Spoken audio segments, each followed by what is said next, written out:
1950년에 이제 전쟁이 일어나는 바람에 월남을 해서 강원도 속초에 가서 어린 시절에 성장을 했어요. 우리 고향의 마을의 아저씨들이 연극하는 거를 그때는 연극을 했어요. 제일 기억 남는 건 이수일과 심순애 같은 그런 작품인데 아주 시골 사람들이 좋아하는 그런 레퍼토리죠. 어릴 때 보고 너무 감동을 받고 많이 울고 그랬습니다. 그래서 피난을 나와서 속초에 와서 1953년에 초등학교 4학년을 다니게 되는데 그때 또 이제 그 교실에서 학생들끼리 연극을 만들어서 이제 하고 그런 것이 나에게 있어서 아, 이게 어떤 공연과 관련되는 그 자극을 받은 게 아닌가.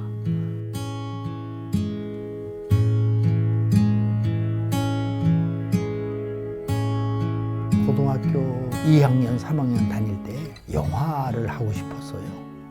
그래서 시나리오를 몇 개 썼죠.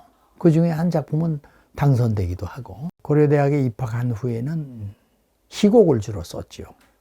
희곡을 쓰면서 방송국도 좀 쓰고 그래서 그 유엔 방송에서 방송도 되고 작품을 그렇게 해서 방송을 했는데 생계라고 하는 문제가 있어서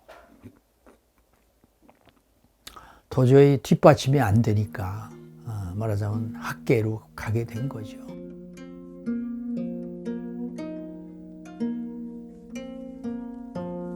(1976년에) 서울시립대학 교수가 되면서 거기서 5년 있다가 고려대학에서 초청을 받고 다시 고려대학으로 대학을 옮기게 됐습니다. 그 과정에서 계속해서 나는 주로 관심 있는 것이 공연예술 쪽이고 공연예술이라면 뭐 정말 가리지 않고 주로 이제 많이 글로 쓴 거는 연극에 관한 글이 많죠. 왜냐하면 대상이 연극이 많았기 때문에. 그러나 뭐 그것만이 아니라 사실은 공연예술 전반에 대해서 쓴 것이 참 많습니다. 그래서 우리 국악하고 친하게 된 거죠. 국악이라는 게 우리나라 공연예술의 가장 기초가 되고 근간이 되는 것이니까 그러다 보니까 판소리도 좋아하게 되고 또 창극도 좋아하게 되고 이렇게 인연을 맺게 된 거죠.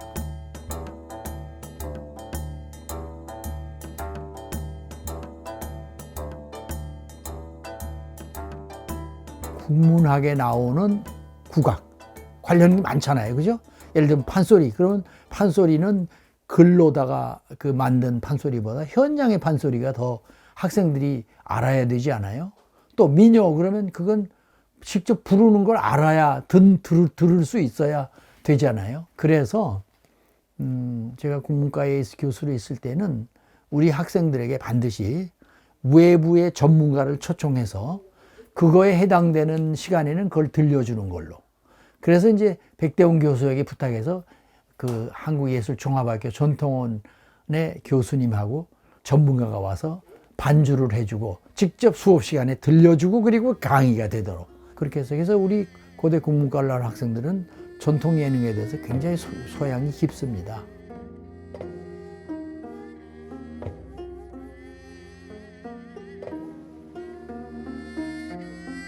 하나의 전통 연희만 가지고 계속 그것만 연구하는 그런 것보다는 좀 넓게 전체를 아우르는 연구를 하자는 게 내 목표입니다.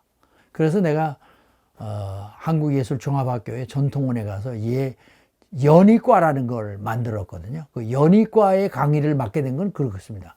한국의 연희학이라는 건 처음 생긴 겁니다.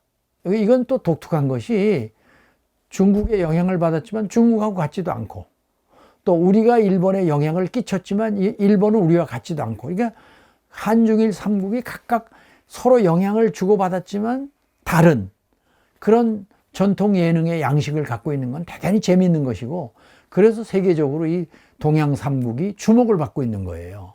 그런 것들이 내가 이제 그 전통 연희를 폭넓게 공부한 것에서 오는 효과라고 봐야 되죠.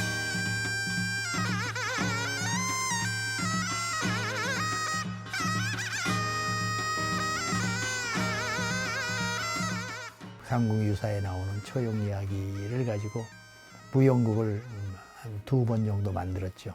그래서 그 초용이라는 사람을 통해서 우리나라 공연 예술이 처음에 어떻게 출발돼 나가는가. 또 초용이 춤이 신라 시대에 유행할 때 아라비아 사람들이 신라의 경주에 와서 살았거든요. 그래서 그런 거를 하나의 모티브로 해서 이제 작품을 만들었는데, 그래서 그 작품이 이제 대구에서 공연이 끝난 다음에 이스탄불에 가서 그 도립팀이 공연을 했죠. 아주 호응이 좋았다 그래요.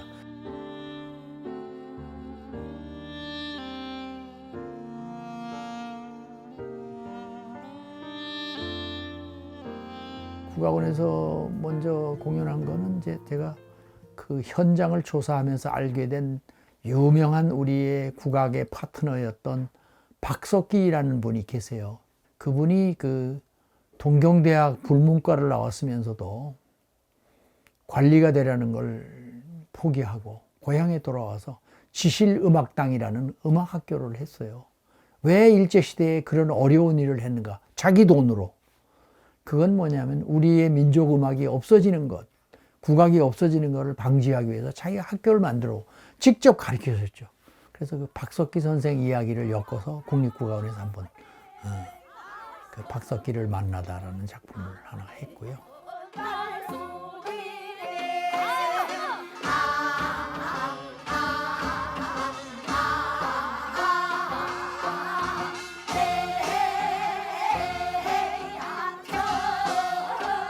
(1977년에) 내가 하회탈춤을 조사하는 그런 감동을 내가 받았는데, 그걸 가지고 이번에 얼마 전에 별난각시라는 작품을 써서 국립국악원에서 또 공연을 했죠. 보면 안 되나요?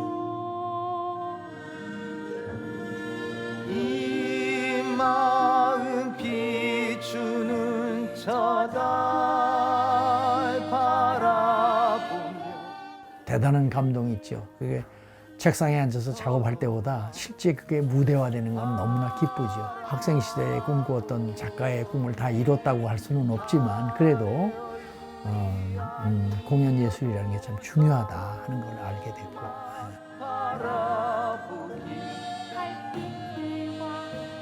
저 별들이 보는 앞에 약속하리. 국악은 우리나라 음악극의 아주 산실이라고 볼 수 있어요. 내가 이걸 강조하는 이유는 음악이라는 게 대중하고 가까워져야 되잖아요. 그 음악처럼 재미있는 그런 양식을 가지고 음악극을 가지고 무대에서 하면 관객의 호응이 굉장히 좋아요. 그래서 국악이 앞으로 뻗어나갈 수 있는 새로운 길은 국악을 가지고 음악극을 만드는 게 굉장히 중요합니다. 그렇게 했을 때 우리 국악의 저변이 넓어지고 대중화가 되고 또 국제적으로도 이게 굉장히 넓어질 수 있는 요소가 있다. 그런 것이 중요하죠.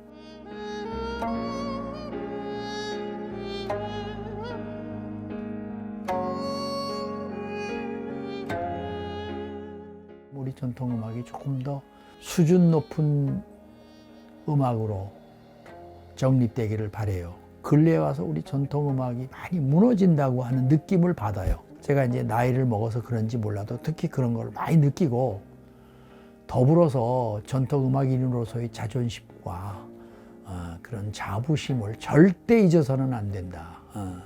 어느 장소에 가든 어떤 일을 하든 쉽게 자기 예술을 무너뜨리는 일을 해서는 안 된다 하는 것을 제가 특별히 남기고 싶어요. 예.